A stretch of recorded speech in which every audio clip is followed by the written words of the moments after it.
Traveling to another country is always full of discoveries and new impressions.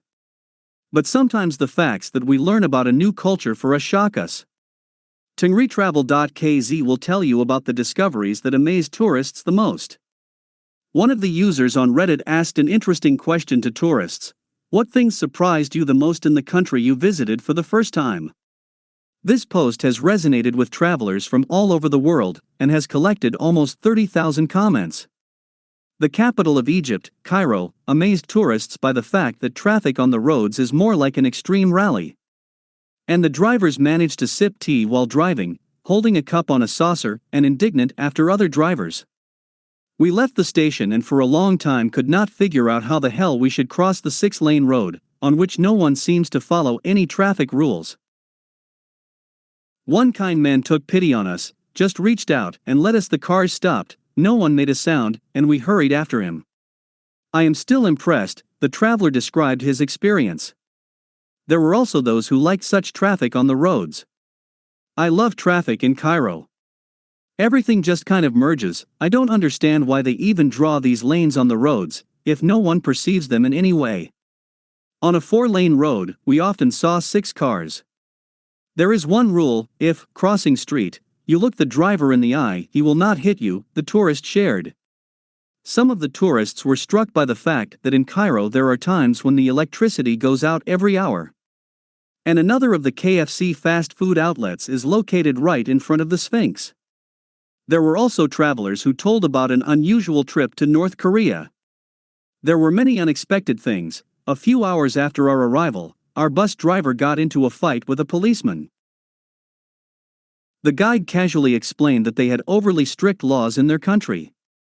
Whenever we were taken to a museum or other place, no views were imposed on us, explaining, "This is what we believe in.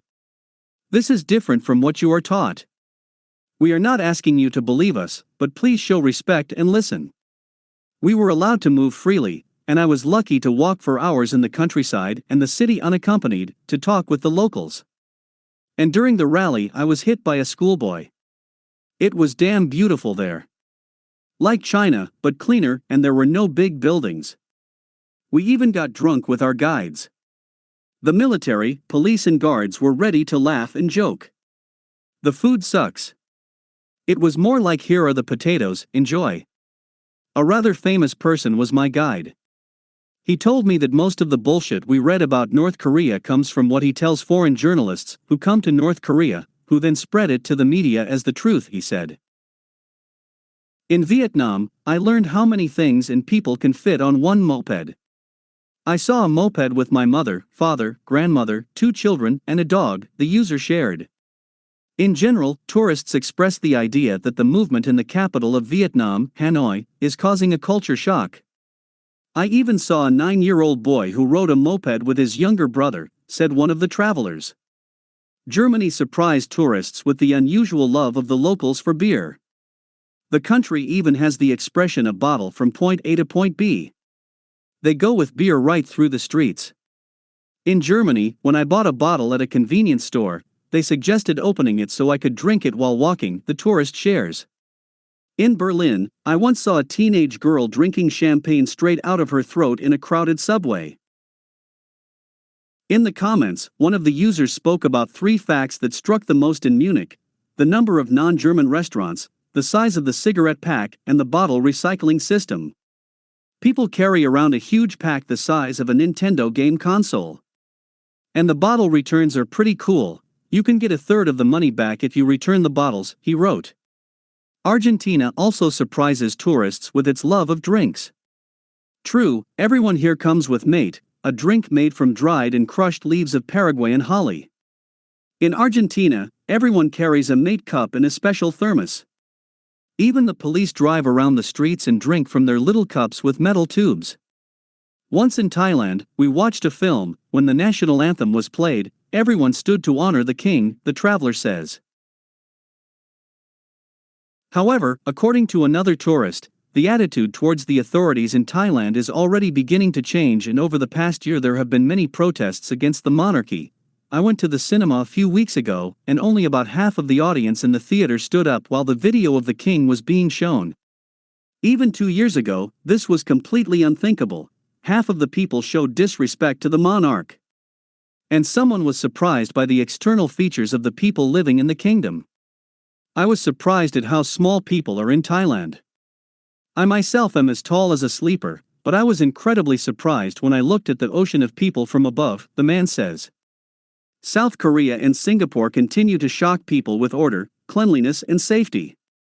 It is very safe in Seoul. I am from Latin America, so I am used to being on the alert at all times and everywhere. I forgot my backpack in a small cafeteria, and after 25 minutes it remained completely untouched in the same place. The traveler was surprised. Tourists have told a lot of such stories about Seoul.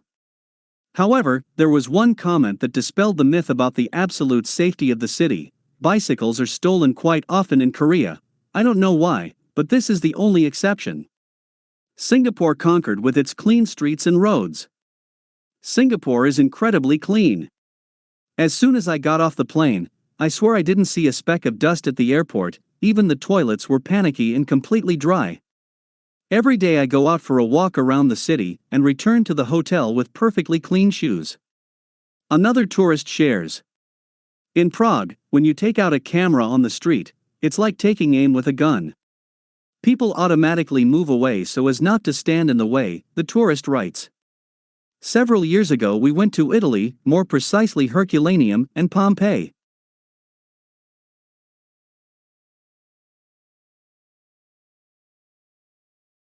In Herculaneum we wandered around the city, and when it was 5 o'clock in the evening, the streets were filled with crowds of people who were in no hurry, but just stood there, ate ice cream, drank beer and talked to each other with a friend.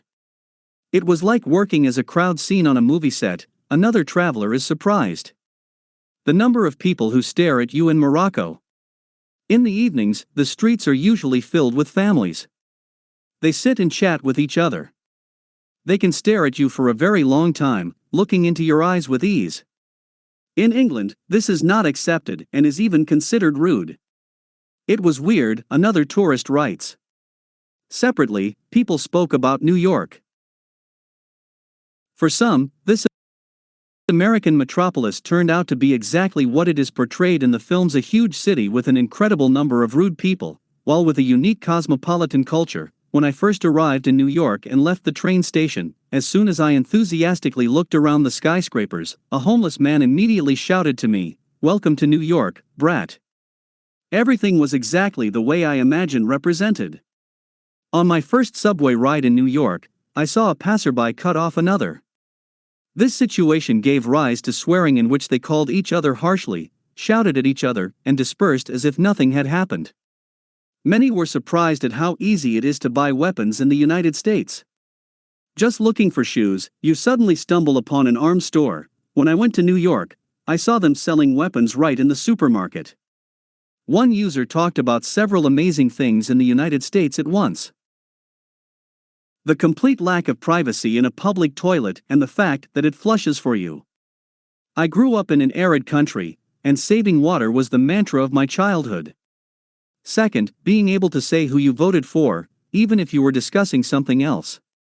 And the third is the customer support service. It is unpredictable from warm communication to nervous tension with tears, the tourist wrote. I moved to Denmark a couple of years ago, and the biggest cultural shock for me was the Julebord Christmas dinner. The name means festive dinner. The first time my husband warned me not to eat anything ahead of time, because there will be a lot of food. I thought it would be just a big lunch. But no. In fact, they sit here at the table around noon and do not get up until midnight. Food and schnapps on this day do not end. I was drunk and full by 2 o'clock in the afternoon, says the woman.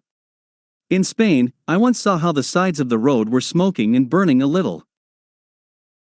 Everyone pretended that this was the way it should be, and there was nothing wrong with that. The tourist is surprised.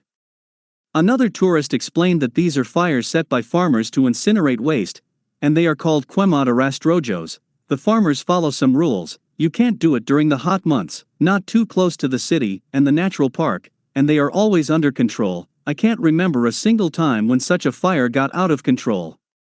I amazed Ashgabat in Turkmenistan, everything is in it. The whole city, every building, is made of white marble. At night it glows like Las Vegas, but there are no advertisements, except for billboards depicting the president holding puppies. The airport has the shape of a huge white marble eagle. It used to be a red building, but soon after its construction it was demolished and a building of white marble was built. To be combined with all buildings. Strange, strange place, said the tourist. You can plan future trips using Aviata.kz. This is a service that allows you to quickly find, book and purchase railway and air tickets online in any direction from anywhere in the world without leaving your home or office.